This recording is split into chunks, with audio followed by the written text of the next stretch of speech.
Hello everyone, welcome back to our channel. In this video we're going to do IMAT related MCQs. यहाँ पे मैंने कुछ past papers के भी MCQs add किए हैं. This is for biology only. Hopefully we can cover chemistry or physics as well in the future.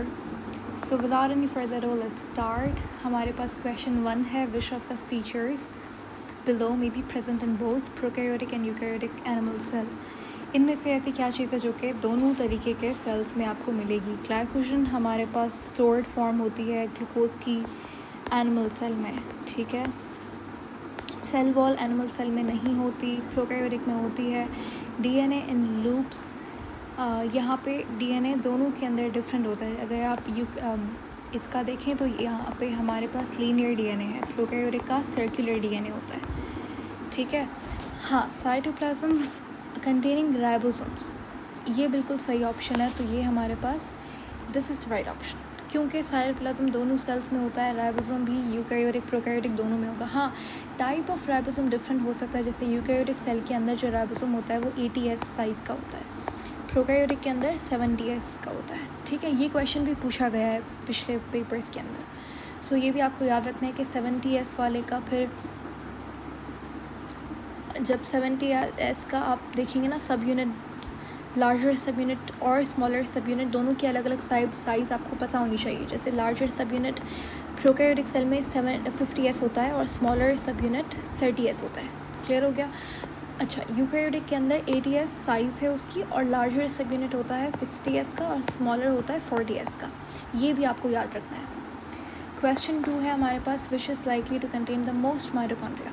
इनमें से कौन से ऐसे सेल के अंदर सबसे ज़्यादा माइटोकॉन्ड्रिया की क्वांटिटी होगी. कैसे पता लगाएंगे. देखो, माइटोकॉन्ड्रिया का काम क्या होता है. माइटोकॉन्ड्रिया का मिशन होता है ATP प्रोड्यूस करना by the process called as cellular respiration,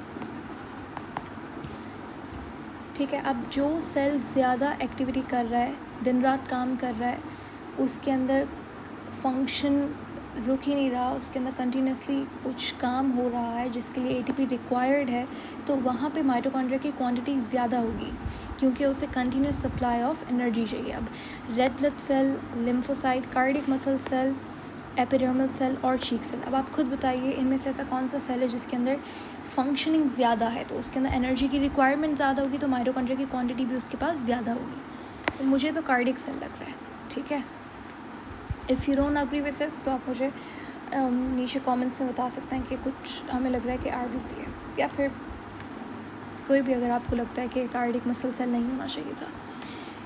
question 3 है हमारे पास, which examples of homeostasis do not require the brain to be involve in the control process.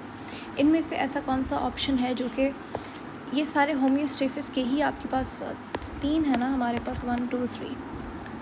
इनमें से क्या क्या रहा है, do not require the brain to be involve. ये तीनों होम्योस्टेसिस के एग्जांपल्स हैं, लेकिन इनमें से ऐसा कौन सा है जिसके अंदर ब्रेन की इन्वॉल्वमेंट नहीं होती.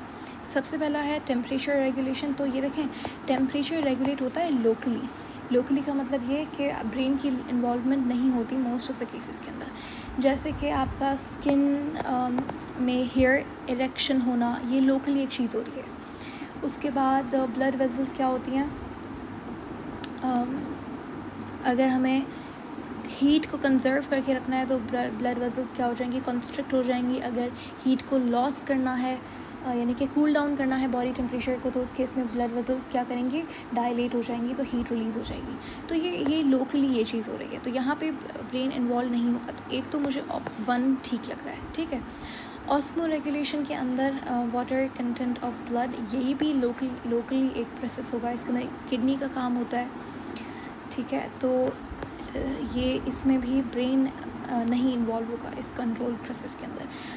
ब्लड ग्लूकोज रेगुलेशन, ये अच्छा, ये पास्ट पेपर का क्वेश्चन है. मैंने यहाँ पे ईयर नहीं मेंशन किया, लेकिन this is from past paper. Blood glucose regulation, यहाँ पे ब्रेन इन्वॉल्व होगा, इसीलिए option 1 and 2 are the right options. This is question 4. Gene expression can be regulated by. Gene expression is regulated by transcription factors, ठीक है. DNA replication factors, RNA polymerase, ये दोनों हमारे पास ट्रांसक्रिप्शन में इन्वॉल्व होंगे. Position of genes on alleles नहीं. और ये आपके पास है RER, ये एक ऑर्गेनल है जिसका काम होता है प्रोटीन सिंथेसिस करना।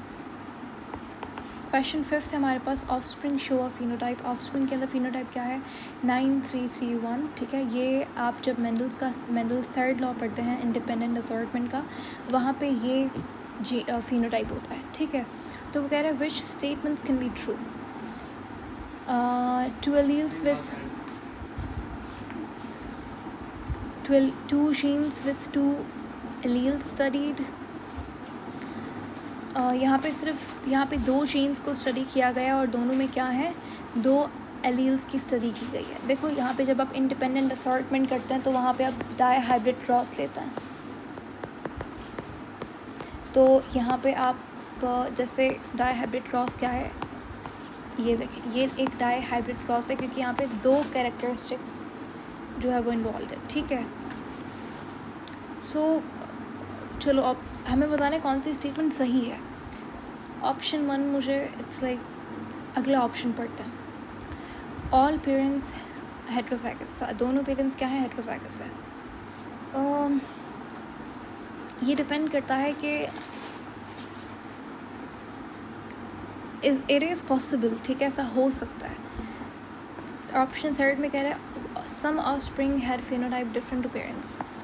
बिल्कुल हो सकता है, मतलब कोई ऑफस्प्रिंग जो है इस पूरे फिनोटाइप के अंदर उनका जो फिनोटाइप है वो न्यू है, पेरेंट्स में पहले फिनोटाइप नहीं था, तो ये बिल्कुल सही हो सकता है।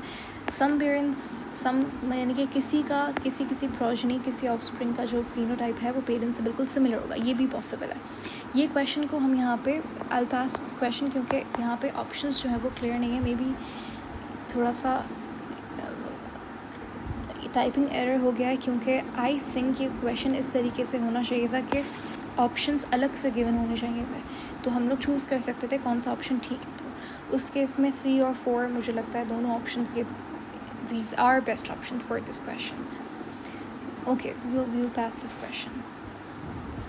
फिर हमारे पास है question 6, which one of the following will be different in non identical twins. Non identical twins का मतलब होता है कि दोनों अलग अलग जाइगोट से बने हुए हैं, इनको हम लोग डाइजाइगोटिक ट्विंस भी कहते हैं।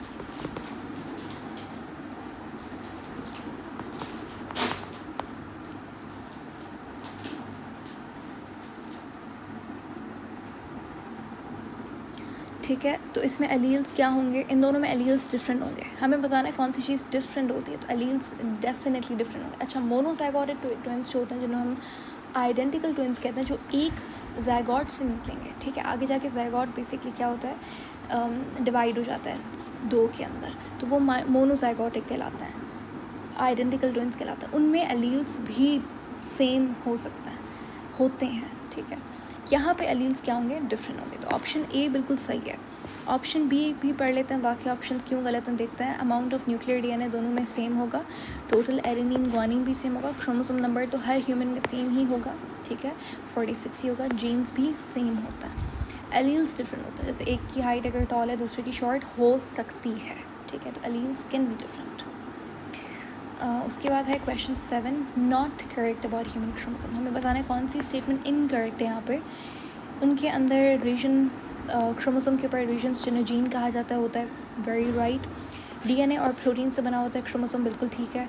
Sometimes not found in pairs, बिल्कुल सही। कभी कभी आपको पेयर में मिलता है, कभी नहीं भी मिलता, जैसे सेक्स क्रोमोसोम्स आपको पेयर में नहीं मिलते, गैमेट्स में। ठीक है, समटाइम्स फाउंड इन पेयर्स, कभी पेयर में मिलता है, बिल्कुल ठीक है। Can attach to spindle fibre as centriole, ये गलत ऑप्शन है, क्योंकि क्रोमोसोम जो है यहाँ पे स्पिंडल फाइबर कहाँ पे अटैच होता है, इस जगह पे, इसे हम कहते हैं सेंट्रोमेयर। ठीक है, स्पिंडल फाइबर और इसके ऊपर प्रोटीन होता है जिसे कहते हैं काइनेटोकोर। ये दो आपने नाम याद रखने हैं। यहाँ पे स्पिंडल फाइबर अटैच होता है अच्छा, फिर ये सेंट्रियोल क्या है, जिस ऑर्गेनल से स्पिंडल फाइबर ओरिजिनेट हो रहा है, ये ऑर्गेनल कहलाता है सेंट्रियोल। ठीक है, 2 सेंट्रियोल मिलकर सेंट्रोजोम कहलाता है। Then we have, okay, that is it for this video.